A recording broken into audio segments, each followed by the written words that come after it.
नमस्कार दर्शक बंधु प्रियदर्शिनी होम फूड चैनल को आपण मानक अनेक अनेक स्वागत।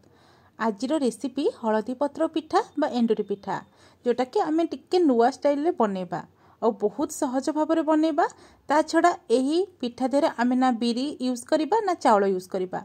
बिना बिरी चाउल रे यही सुंदर पिठाटी आम बनैकी रेडी करबा ता पुणी हलदी पत्र रे। तेबे चलतु आज रेसिपी स्टार्ट करबा। और रेसिपी जदि भल लगे वीडियो को लाइक करने सहित मो चैनल रे जदि नुआ अच्छा चैनल टी को सब्सक्राइब करने। तो आमर यही रेसिपी पाई मुझे एमती कही बिना बिरी चाउल रे आमे बनैबा।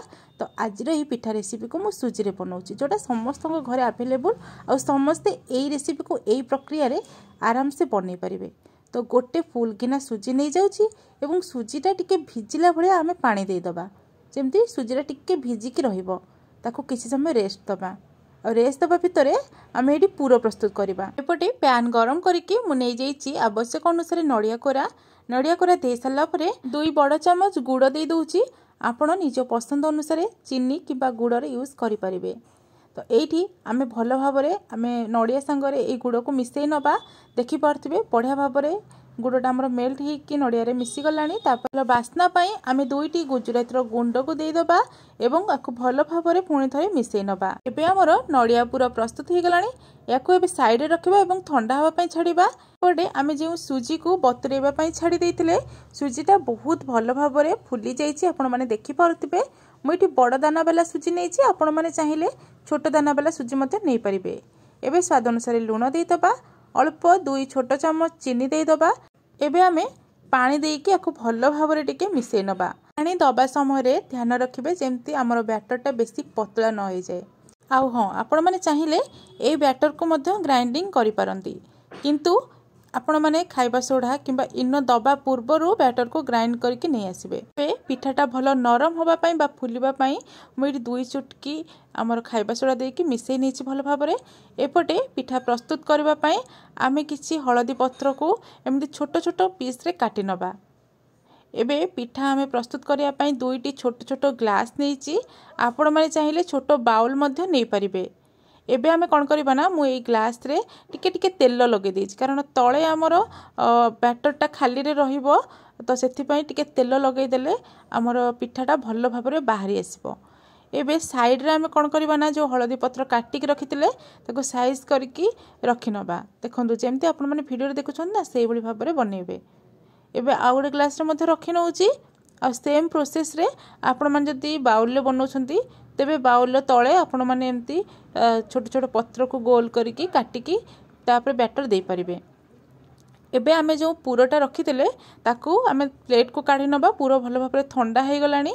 एबे हाथ रे एमती मुठा बनैबा जेमती आपण माने जो शेप दबा पई चाहउचंती सेही भली शेप देबे। आमे ग्लास रे जेहेतु बनैबा ना तो सेति पई मुझे गोटे सिलिंडर शेप दउची माने एमती पूरा लंबा टाइप रो करके आमे शेप दबा। आपण माने जदी छोट गिन्ना रे बनौचंती ताहाले छोट छोट बॉल करके शेप दे पारिबे। एबे आमे कोन करबा ना ग्लास रे ए आण को आमे अधा पर्यंत भरिकी रखिबा।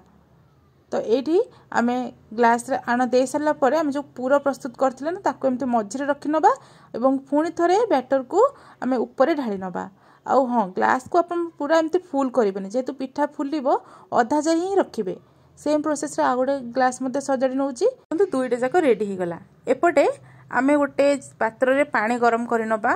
पानी ग्लास रो अधा जाय दबा। तो एठी देखंतु हमर 2टी ग्लास टा मु रखि नउची पानी रे। एबे आमे भल भाव में गोटे प्लेट खोड़े नबा 5 मिनिट छाड़िबा। मुझे मीडियम फ्लेम रे 5 मिनिट सिझापी देछि। 5 मिनिट पर देखि पारथिबे पिठाटा केते भल भाव में सिझी जाइछि और बहुत सुंदर भाव में फुली जाइछि। तो मुझे गोटे झुणुका काठी नहीं कि पूरा ग्लास रो लास्ट पर्यंत ही देखुछि चेक करिकी। तो आपण मन देखि पारथिबे झुणुका काठी रे बिल्कुल भी लागिनी। तो हमर पिठाटा भल भाव में सिझी जाइछि। एबे पिठा ग्लास को बाहर करके ठंडा हाँवाई छाड़िबा। गरम गरम बिल्कुल बाहर करेंगे टिके ठंडा हाँवाई देबे। तापर देखिए ग्लास रू पिठाटा केते बढ़िया भाव में बाहरी आसीबो। एटी पिठा आपण माने देखि पारथिबे ना केते सुंदर लागुची। एबे आमे कोन करबा ना ए जो हलदी पत्र को बाहर करनबा। ए कोनोसी पर्वपर्वाणी हो किंबा आपण माने एमती पिठा खाइबा पई इच्छा हेले नड़िया पुर देकी सुजी रे अनेक पिठा बनैथिबे किंतु प्रथमाष्टमी रे ए पिठाटी जेहेतु हलदी पत्र रे बना जाई थाए ना तार बास्ना पई ए पिठाटा हमर बहुत ही टेस्टी लागे। तो निहाती भाव में हलदी पत्र आणिकी एमिति ही पिठा बनातु बहुत इजी रे बनी जीवो।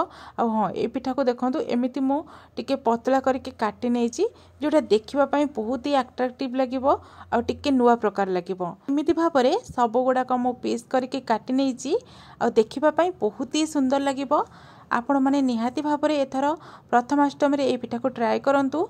भल लगिले ये वीडियोटी को लाइक करने सहित एमती नुआ नुआ रेसिपी देखा मो चैनल को सब्सक्राइब करंतु। रहुची नमस्कार।